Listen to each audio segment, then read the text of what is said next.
lateral surface of the superficial part of the submandibular gland.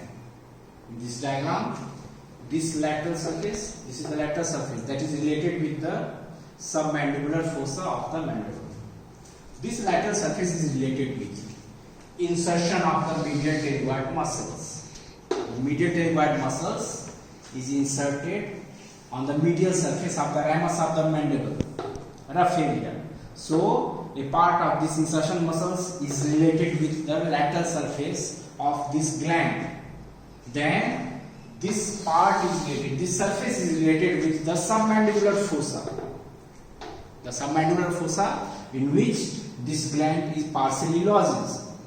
Then, this lateral surface is related with the facial artery. The facial artery, branch of the external carotid artery, if you remember, then it forms an S-shaped loop. The first loop, it is the convexity is directed above, while the second loop, the convexity is directed downwards. The concavity of this first loop is related with the submandibular salivary gland.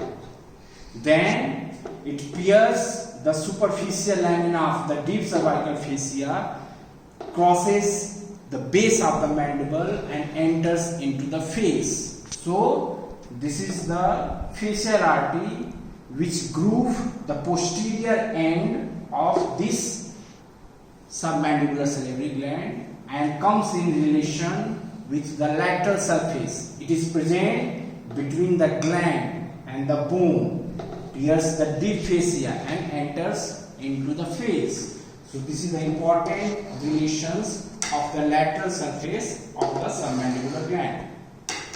After the relation of the inferior surface and the lateral surface, the medial surface of the superficial part of the submandibular gland is broad, and for the description point of view, it is divided into three parts: anterior part, middle part, and the posterior part. Anterior, middle, and the posterior part. Now you see the medial surface, anterior part in this diagram. This is structures. This is the medial surface, anterior part. In this diagram, this is the anterior part, medial surface. It is related with the mylohyoid muscles. This is the mylohyoid muscles. It is the mylohyoid muscles. Between the muscles and the gland, there are mylohyoid nerve and the vessels. These are the mylohyoid nerve and the vessels, along with the submental branch of the facial artery. These are the structures: mylohyoid nerve, vessels, and the submental vessels. These are the structures: mylohyoid nerve, vessels, and a branch of the facial artery, that is the submental artery. So, in the anterior part, these structures are medially related. Now, the posterior part. This is the posterior part.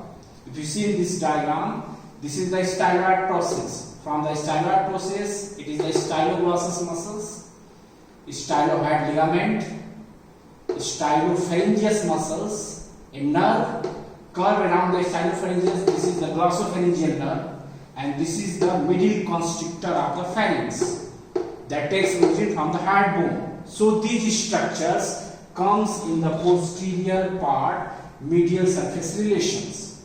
These are the styloglossus muscles. Styloglossus muscles. Then stylopharyngeus muscles. This is the stylopharyngeus muscle of the pharynx. Then it is the middle constrictor of the pharynx. This is the middle constrictor of the pharynx. Then 9th and the 12th cranial nerve. This is the 9th cranial nerve. That's a kind of only one muscles, stylopharyngeus, and this is the 12th cranial nerve, opposite the tip of the greater cornea, crossing the lingual artery and runs on the hyoglossus muscles. Then it is the stylohyoid ligament. This is the stylohyoid ligament. So these are the structures in the posterior part, medial surface. Now the middle part. The middle part of the superficial part of the gland rest on the hyoglossus muscles. If you remember the superficial relation of the hyoglossus muscle, all these structures come in the relation of the middle part of this gland. This is the hyoglossus muscles. Hyoglossus, it is the hyoglossus muscles situated deep to the mylohyoid. Then it is the lingual nerve. Where is the lingual nerve? It is the lingual nerve. Then it is the hypoglossal nerve. Hypoglossal related to the posterior and the middle part. This is the hypoglossal nerve. And submandibular ganglion. This submandibular ganglion, this is the submandibular ganglion.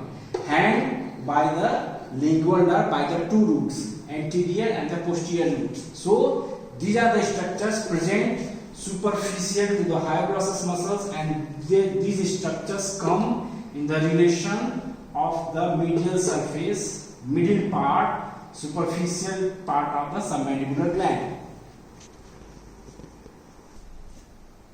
The deep part of the submandibular. In this diagram, this is the deep part of the submandibular gland. This deep part, it is the smaller part. In this diagram, it is the J shape, it is the complete submandibular gland. It is the mylohyoid muscles, posterior border, divide the superficial depth, and this is the hyoglossus muscles. So, the deep part is sandwiched between the mylohyoid and the hyoglossus muscles. Laterally, this deep part is related with the mylohyoid muscles, while the medially it is related with the hyoglossus muscles. Rest on the hyoglossus muscles. Now the superiorly. The superiorly, this nerve, it is the lingual nerve, along with the submandibular ganglion, is related with the deep part of the submandibular gland. While the inferiorly, it is the hypoglossal nerve, related with the deep part of the submandibular gland. Now, from the anterior end of this deep part gives origin to the submandibular duct. Submandibular duct. Now the submandibular duct. The submandibular duct, it is known as the Wharton's duct. This duct is about 5 cm in length. It has a curved course.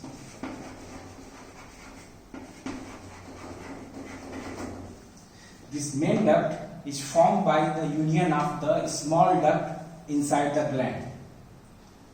The major duct emerges from the anterior end of the deep part of the submandibular gland.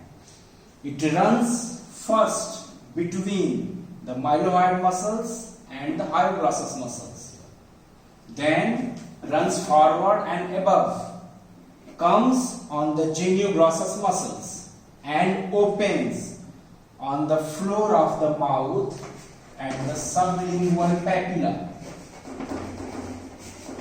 Sublingual papilla on side of frenulum of tongue.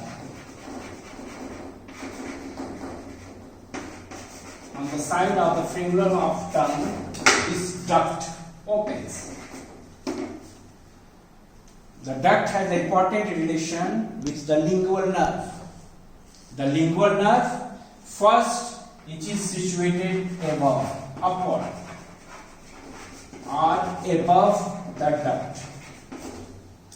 Then the lingual nerve comes laterally to the duct, and then the lingual nerve comes medially